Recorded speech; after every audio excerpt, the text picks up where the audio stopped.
हम डॉक्टरों पर अपनी जान का भरोसा करते हैं, उनकी ठीक करने की ताकत पर यकीन करते हैं। पर क्या हो अगर वो भरोसा टूट जाए? क्या हो अगर हमें बचाने वाले हाथ ही हमें ऐसा नुकसान पहुंचाए जिसकी भरपाई न हो सके? ये भारत के हेल्थ केयर सिस्टम में एक खामोश महामारी है। हर साल लाखों लोग मेडिकल गलतियों का शिकार होते हैं। ये सिर्फ नंबर नहीं है, ये असली लोग हैं। माएं, बच्चे, पिता, जो रोकी जा सकने वाली गलतियों की वजह से खो गए। आज हम उस खामोशी को तोड़ते हैं। हम भारतीय हेल्थ केयर के डार्क साइड में जाते हैं, एक ऐसे आदमी के केस के जरिए जिसे डॉक्टर डेथ कहा गया। जवाबदेही मांगने का वक्त अब है। डॉक्टर अमित, एक गायनेकोलॉजिस्ट, पर बहुतों ने भरोसा किया, लेकिन उसके पीड़ितों के लिए उसका नाम मौत का मतलब है। उसकी कोई एक गलती नहीं थी, बल्कि एक पैटर्न था। 50 से ज्यादा मौतें, अनगिनत तबाह हुई जिंदगी। गरीब औरतें रूटीन प्रोसीजर के लिए आती थी, कभी खतरे का शक भी नहीं करती थी। बहुत सी उसकी क्लिनिक से जिंदा नहीं निकली। उस पर लापरवाह एनेस्थीसिया, बिगड़ी हुई सर्जरी, यहां तक कि नशे में ऑपरेशन करने का भी आरोप लगा। हर केस एक भयानक विरासत में जुड़ता गया, फिर भी वह प्रैक्टिस करता रहा। गिरफ्तारियां और लाइसेंस सस्पेंशन सिर्फ रुकावटें थीं।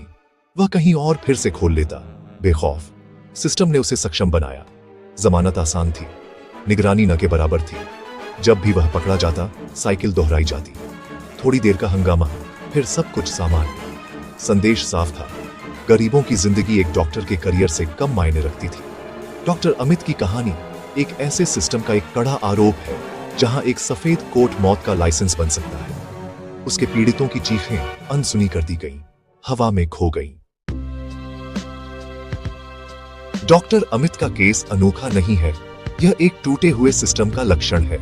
जब गलतियां होती हैं तो अस्पताल छिपाते हैं, कबूल नहीं करते, रिकॉर्ड गायब हो जाते हैं, सबूत छिपा दिए जाते हैं और परिवारों को टाल दिया जाता है। ज्यादातर लोग हार मान लेते हैं, संस्थागत खामोशी से हार जाते हैं। अगर वे जिद करते हैं तो उन्हें मेडिकल काउंसिल का सामना करना पड़ता है, डॉक्टरों का एक ऐसा समूह जो अपनों को बचाता है। जांचें लंबी खिंचती हैं, सजाएं कम ही मिलती हैं और असली जवाबदेही लगभग न के बराबर होती है। लॉबी सिस्टम और भी कठोर है। परिवारों को लापरवाही साबित करनी होती है, महंगे वकील रखने होते हैं और सालों तक कोर्ट केस झेलने पड़ते हैं। प्रक्रिया इतनी पनिशिंग है कि ज्यादातर पीड़ितों को हार मानने पर मजबूर होना पड़ता है। यह तिकड़ी, अस्पताल की लीपापोती, काउंसिल की निष्क्रियता और लॉबी अड़चने लापरवाही के लिए एक पनाहगाह बनाती है। मुनाफा केंद्रित हेल्थ केयर चीजों को और भी बदतर बनाता है, मरीजों को ग्राहक और सुरक्षा को बाद की बात बना देता है। इस माहौल में डॉक्टर अछूत महसूस करते हैं और मरीजों को बेबस छोड़ दिया जाता है। सिस्टम ताकतवर को बचाने के लिए धांधली करता है, कमजोर को इसकी कीमत चुकानी पड़ती है। हर आंकड़े के पीछे एक तबाह हुआ परिवार है। कल्पना कीजिए एक मजदूर की जो अपनी पत्नी की सेफ डिलीवरी के लिए पैसे बचाता है, सिर्फ उसे लापरवाही से खोने के लिए। वह दुख, कर्ज और एक बच्चे को पालने के लिए अकेला रह जाता है, सिस्टम के खिलाफ बेबस। वह जार्गन नहीं समझ सकता, वकील नहीं रख सकता और अस्पतालों से डरता है। लाखों लोगों के लिए, खासकर गरीबों के लिए, यही हकीकत है। उन्हें बताया जाता है कि यह किस्मत थी। उनके सवालों को खारिज कर दिया जाता है, उनके दर्द को नजरअंदाज कर दिया जाता है। किसी डॉक्टर को चुनौती देना नामुमकिन लगता है, सिस्टम से लड़ना अकल्पनीय। उनकी गरीबी उन्हें खामोशी में फंसा देती है। भावनात्मक बोझ बहुत बड़ा है, अपराध बोध, दुख और कोई क्लोजर नहीं। इंसाफ पैसे के बारे में नहीं है, यह जवाबदेही के बारे में है, एक माफी जो कभी नहीं मिलती। सिस्टम उनकी कमजोरी का फायदा उठाता है, यह जानते हुए कि उन्हें चुप कराया जा सकता है या खरीदा जा सकता है। उनकी आवाजें सिर्फ अनसुनी नहीं हैं, उन्हें सक्रिय रूप से दबाया जाता है। गरीबों की जिंदगी को कोलैटरल डैमेज माना जाता है। इस खामोशी में एक पत्रकार ने बोलने की हिम्मत की। डॉक्टर अमित की जांच का मतलब था धमकियों का सामना करना, डरे हुए पीड़ितों को ढूंढना और सालों की त्रासदी को एक साथ जोड़ना। नतीजा थी किताब डॉक्टर डेथ, सिर्फ तथ्य नहीं बल्कि असली लोगों की कहानियां।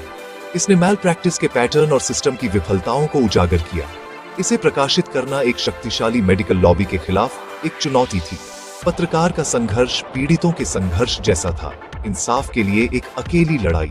किताब ने पीड़ितों को आवाज दी, फुसफुसाहट को दहाड़ में बदल दिया। इसने जनता को ज्ञान से लैस किया, ये दिखाते हुए कि ये त्रासदी अलग थलग नहीं थी, वे सिस्टमिक थी।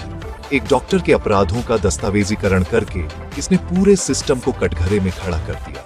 इसने साबित किया कि ये मौतें दुर्घटनाएं नहीं थी, बल्कि एक टूटे हुए सिस्टम का नतीजा था। यह पर्दाफाश बदलाव की दिशा में पहला कदम था।